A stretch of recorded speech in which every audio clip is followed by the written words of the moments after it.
Okay, I know what you're thinking. Who in their right mind spends $100 on a loaf of sourdough bread?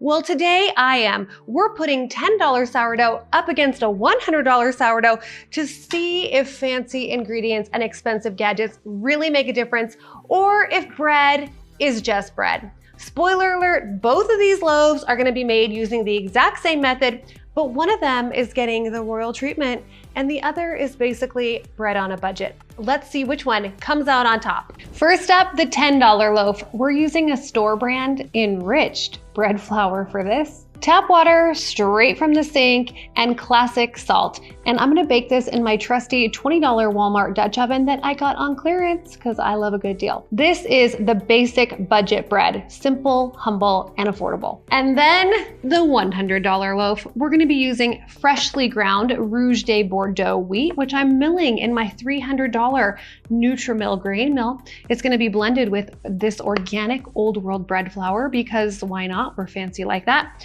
We are using Voss water in a glass bottle because hydration, but make it bougie. And we're gonna be using this imported French sea salt, of course. And the crown jewel of this is gonna be baking it in my very expensive artisan bread pot. That's just a fancy term for expensive Dutch oven. And yes, we're even gonna do an auto lease because time is money. And this loaf is high maintenance. So here's the thing, both loaves are sourdough, but the approaches are gonna be a little bit different. The $10 loaf, we're keeping it quick and easy. Mix and go, no frills, no fuss, just throw it all in the bowl. The $100 loaf, we're babying this dough. Autolyse, premium salt, fresh milled flour that is literally gonna take me longer to mill than it will to bake. And at this point, honestly, I'm kind of questioning my life choices, but hey, anything for science, right? Now, our $100 loaf is gonna be made with freshly milled flour. In order to have freshly milled flour, you're gonna need a grain mill. Now, what I have here is my Nutrimil classic grain mill. Now, this was $300 about 10 years ago, and it's still $300 today. So a little pricey, but it's definitely something that you're gonna need. Now, right here, I have some Rouge de Bordeaux whole wheat berries, some Yokoro Rojo whole berries, and also some rye berries. And these are the grains before they ever become flour. Now over here, the Rouge de Bordeaux is what we are using in our $100 loaf. And this is what it looks like when you turn those whole berries into flour. You can see how rich and golden brown it is compared to the white bread flour from the grocery store. And that's because freshly milled flour still has everything in it. The bran, the germ, the endosperm, nothing has been sifted out. So what's the difference when you bake with freshly milled flour versus a bread flour from the store? Well, the Rouge de Bordeaux has a really deep, nutty, slightly sweet flavor. It's really complex and aromatic, and it's gonna bring a totally different flavor to your bread. It's gonna be a little darker, and the crumb is gonna be a little bit more rustic and chewy. It also is going to bulk ferment faster because the whole grain has more enzymes and minerals that will feed the sourdough starter and basically kickstart it.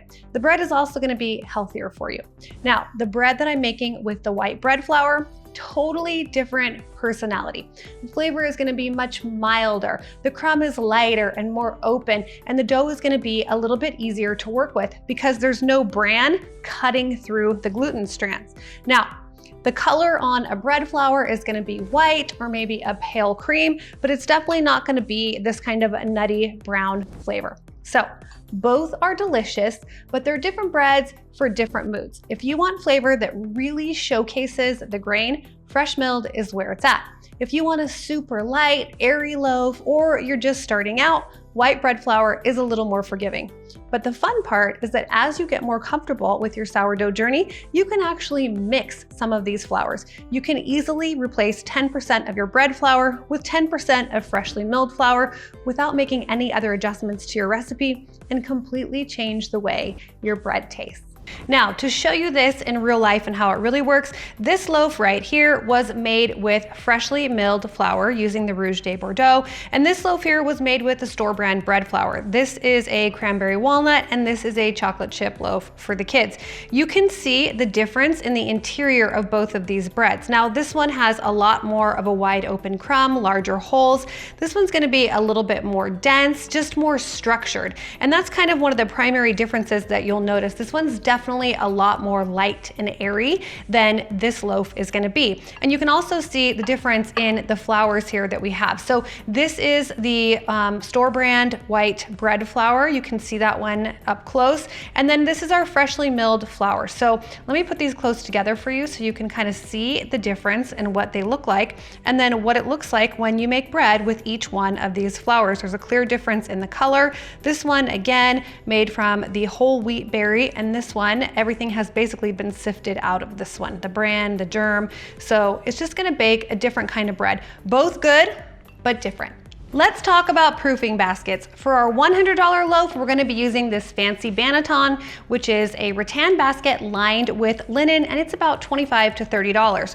For our budget loaf, we're gonna be using this plastic basket lined with a medical grade hairnet. And yes, this is a hairnet. It is non-stick, and this entire thing, the basket and the hairnet, is about $2. So $2, $25 to $30. We'll see if they make a difference. That's good. Now, does the water that you use to make your bread actually matter? We're gonna be using this expensive Voss water for our $100 loaf and tap water for our budget $10 loaf. Now, normally you're gonna see people talking about sourdough saying that you need to use filtered water, and that's not always true. If your tap water is not highly chlorinated or hard water, you're probably fine to make your sourdough bread with your tap water. If you're not sure, just fill up your water container and let it sit overnight. Any of the chlorine that's in the water will have dissipated and it will be fine the next day. Now, that being said, if you have filtered water, go ahead and use that so you don't have to worry about having any issues. But I have found in every house that I've lived in, using the tap water is just fine. So as far as the fancy loaves go, we're gonna actually see if this fancy $6 bottle of water makes a difference in the final quality of our bread. I'm gonna try this fancy water because I've never actually splurged on it and bought it for myself. Wow, you guys, wow. It tastes like regular water. Now it's bake time. Budget bread is getting basic scoring and going into the clearance Walmart Dutch oven. Fancy bread is getting fancy-ish scoring and sliding into the very expensive bread pot that probably costs more than my first car payment. Both go into the same oven, same temp, same bake time. The only difference, one of them feels like it should have its own VIP oven. It's the moment of truth. Let's see if a $100 loaf of sourdough is actually 10 times better than a $10 loaf.